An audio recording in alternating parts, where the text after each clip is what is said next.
John Pombe Magufuli kwa mfano litarahisisha usafirishaji wa bidhaa, kupunguza gharama za biashara na kuimarisha mwingiliano wa kijamii kati ya mikoa ya Mwanza na Geita. Hii itachangia ukuaji wa uchumi wa mikoa hiyo na kusaidia kuimarisha uchumi wa kitaifa.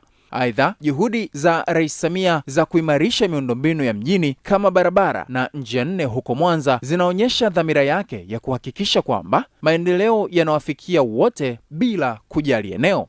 Uongozi wake umejenga imani miongoni mwa wananchi kwamba miradi ya kimkakati itakamilika kwa wakati na kwa ubora unaohitajika, na hivyo kuimarisha taswira ya Tanzania kama nchi inayoelekea kwenye maendeleo ya haraka. Rais Samia Suluhu Hassan amejipambanua kama kiongozi mwenye maono anayechanganya dhamira yake ya maendeleo na usimamizi wa busara wa rasilimali kupitia mafanikio kama ujenzi wa daraja la John Pombe Magufuli na juhudi za kuboresha miundombinu ya mjini. Ameendeleza urithi wa